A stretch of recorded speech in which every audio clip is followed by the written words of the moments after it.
I welcome you to Chandigarh Civil Services. In today's vocabulary session, we would be looking forward to the wonderful world of words. I am your host, Divjot Kamboj, and without much ado, I take you to the wonderful world of words, whereby we would be learning 6 life stories of different words so that you never forget them. Thereafter, we would be talking about 10 different personality types, followed by working with 2 roots. This word has travelled all the way from France, that is banality. Now, this was a French setup whereby a mill owner itself would open up various shops of necessities. For instance, if you are living in a town and there is a Bainal mill, the bakery would be Bainal Bakery, the school will be Bainal School, the clothes will be of the brand Bainal. The people were so fed up with this setup that anything that was common, cliche, monotonous, they would call it banalite in French. And when the word travelled to English, it became banality. For instance, the trip offers an escape from the banalities of life. Something that is commonplace, cliche or monotonous. When you're talking to somebody and you keep saying or without, that too becomes a banality. The term pathos was coined by Alexander Pope. In his poem The Dunkyard, he wanted to give a satire to a person who was well-to-do, but because of his life mistakes, he became very poor and miserable. He chose a Greek word called bathos, which actually meant depth. And the usage that Alexander Pope gave was falling into the depth of your own mistakes to become miserable. When the word travelled, it became ridiculous drop from the lofty to the commonplace. So this transition, when somebody well-to-do because of their life mistakes becomes miserable, is called bathos. Back in London, there's an actual market called the Billingsgate Market. So there was a gate, crossing that gate there used to be a fish market. A merchant used to visit that place and he used to deal with a man called Billing. That is how the word Billingsgate came to be formed. Now this boy, Billing, had an abusive language. His sentence would begin with an abuse, it will end with an abuse. So the merchant recalled a coarsely abusive language to be Billingsgate. So anytime he had to tell the people in the city that what kind of language you are using, he would say, stop doing what Billing does, or eventually it became Billingsgate. So a coarsely abusive language is termed as Billingsgate, named after the boy Billing. Janet Bergers, in his book Are You a Bromide, threw a dinner party to publicize the same. So there are 2 words that I would introduce here. One is a bromide and the other is a blur. Bromide is a person who is very tiresome, or a trite remark. For instance, you're fed up of listening to the same things time and again. So such words, such sentences, trite remarks or a bromide. And if a person is very lethargic, कुछ करे बिना ही थक जाने वाला इंसान भी bromide है. Now to publicize the book in that dinner party, next to the plate there was this paper, whereby he pictured this woman as one of the characters of the book called Miss Belinda Blur. And to publicize, he had quoted something like, in an act of blurbing to end all blurbs. The word was so catchy that the people sitting, they were majorly from the authors or the editors fraternity. So these people started using the word blurb as a short publicity notice. Anytime you go to purchase a book, you look at the back of the book, there's some note. That note is called a blurb. Now, there's this man, Thomas Bowdler. Bowdler without the rice. How did this word arise? So this man was very fond of Shakespeare. Shakespeare's work. He wanted it to reach the masses irrespective of their age. But the problem was some of the ideas of Shakespeare were very romantic and he did not want the children to read the same. So he started eliminating that part. I'll give you an example that you can relate to. When we were children, anytime there was a romantic scene on the TV, our parents would change the channel. This act is called the act of bowdlerizing, right? And when it comes to the literary world, bowdlerize actually means to remove material that is considered improper or offensive. And it is named after this man, Thomas Bowdler. And there is actually the Bowdler Shakespeare available in the market. Now, as a quick test of these 6 words, would you guess? So this picture, the emoticon is abusing, it is Billingsgate. Or batao will be either a banality or a bromide. So this man, because of his mistakes, became poor. This fall will be bathos. I'm reading the note in order to make up my mind. This is blurb.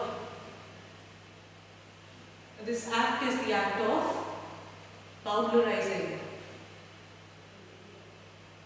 So here, I can tolerate the food, but not your bromides, is what the customer is telling the chef. So either the chef is very tiresome or he's making such statements that are very boring. So he says that howsoever the food is, I'll tolerate it, but I cannot tolerate your bromides.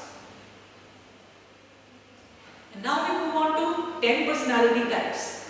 Once I discuss them, we will come across some match the following in which you will have to participate. To begin with, yes, me first.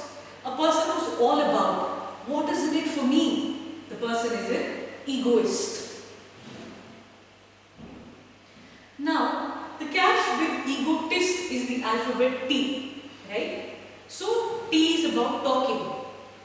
I'm all about, you ask me, I'm the best at everything. I know how to run a business, I'm good with academics, I'm good at sports. I'm not versatile here, but I like bragging to the extent that it sometimes feels obnoxious. So, that height of conceit where you feel there's nobody above you and you keep talking about yourself. The prime example, kabhi kabhi to lagta hai apni bhagwan hai, right? So this is egotist. Altruist is from the root alter. This is a person who keeps the others above him or her. They always want to make the people around them comfortable. They want to be of some use to you. Their motto is to serve. So, such a person who always would ask, may I be of any service, is an altruist. Introvert, we all know. Intro is inward. Word is to turn. Somebody who turns inward. So, they are the kind of people, leave me alone. The moment the class is over, they like to escape into their own world. Such a person is an introvert. Then there is an extrovert who likes being surrounded by people. They're all about let's do it together, let's go together. So that is an extrovert. The word I want to make familiar with you is actually an ambivert. Ambi is the root for both. So a person who's both introvert and extrovert, right? So that person is an ambivert. So they are neither of the extremes. So most of us are actually ambiverts. Misanthrope, the root is anthropos. Anthropos means humans. Somebody who hates humans as a whole. कि इंसान तो किसी काम का ही नहीं. So people are no damn good. कि जो बुरा हो रहा है इंसानों के कारण नहीं हो रहा. So humans are the real monsters is what this person actually feels like. And the person is not very happy to be born as a human. So that kind of a person is misanthrope. Back when you were a child, a male child, there was a bad impression on you because of some female in your life. It can be your mother, your sister, some females around you. That is why you hate women as a whole. You find them of no good. Such a person is misogynist. Or there are people around who hate women. They do not want them to progress.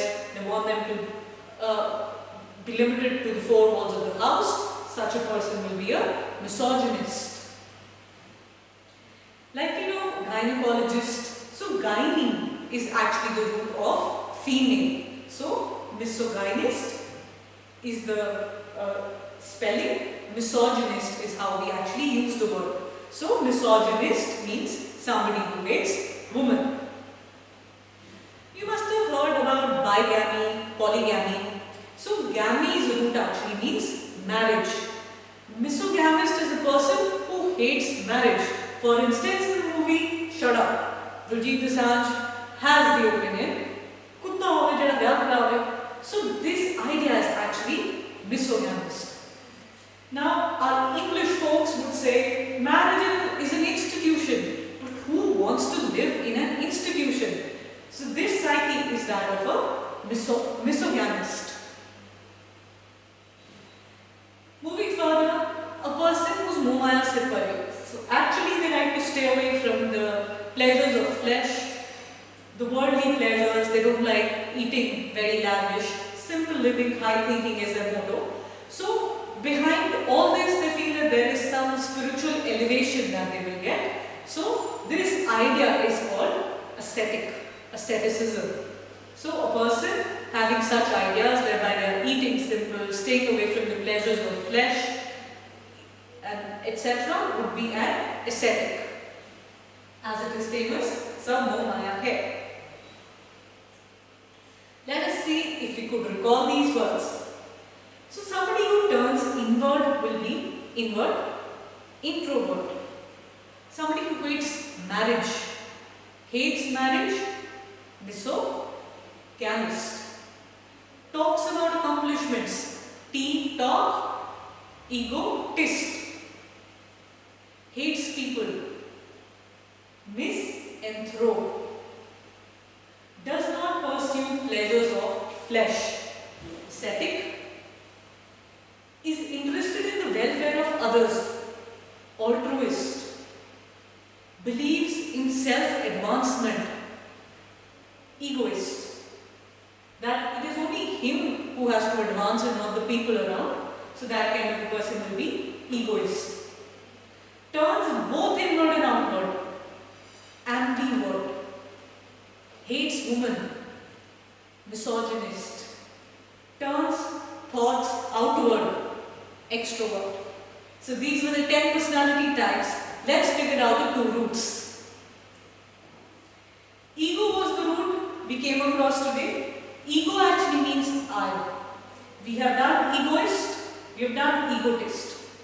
Egocentric is the person who not just talks about or brags about himself, he wants that the life of everybody in his family should revolve around him, right? For instance, I'm a doctor, I have my own clinic. I force my son to become a doctor so that he can handle the clinic. So such an act, not considering my son's interest, I'm pressurizing him. So that person becomes an egocentric person. So these are the various degrees. Egomaniacal would be to the extent that is of madness, right? Something that cannot be justified at all. He is so centered in himself that he even wants okay, this is the leader I want, please appoint him. So that kind of a person who has no literal explanation as to why is he all about himself. But the degree is that of madness will be egomaniacal. We will come to the literal meaning in the next exercise. This is to understand the words. Like we did alter. Alter actually means other. So we did altruist was a person who kept others before himself. Such a philosophy is altruism, and this characteristic would be altruistic. Alternative and alternate. Alternate is like I have lectures on alternate days. So that will be alternate. An alternative is actually a choice. So you have these alternatives. So in any MCQ question you're given various alternatives and you have to choose one. So that is other. Alter ego.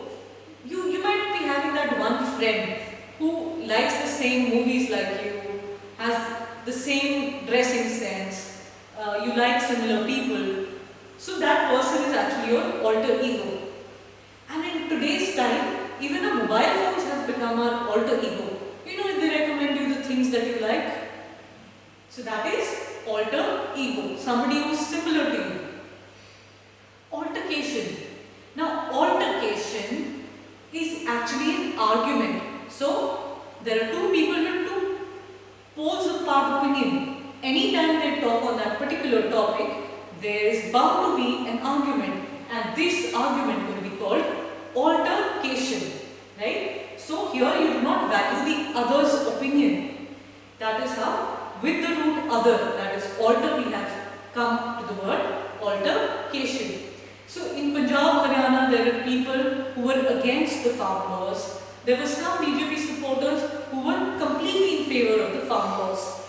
Anytime these two people would talk, that conversation would convert into altercation. So let's take a quick quiz. So one who is excessively fixated on his own desires, needs, etc. What are the options? Ego, egocentric. So out of all, so such a person will be egocentric. To change, let's see the options. To alternate, to alter, or altercation. So to change could become to alternate. Argument. An argument is an altercation. One's concept of oneself, it's a normal concept, right? That is ego. To take one, to skip one is to alternate, and to change will be to alter. Philosophy of putting an other's welfare above one's own will be altruism. Let's move on to the next one. A change. A change is an alteration. Other possible is alternative. Interested in the welfare of others is altruistic. One's other self. It's not the own self, it is the other self is an alter ego. A choice. A choice is an alternative. Morbidly, obsessively wrapped up in oneself is egomaniacal. So that's the literal meaning of what we did then, right? So a change is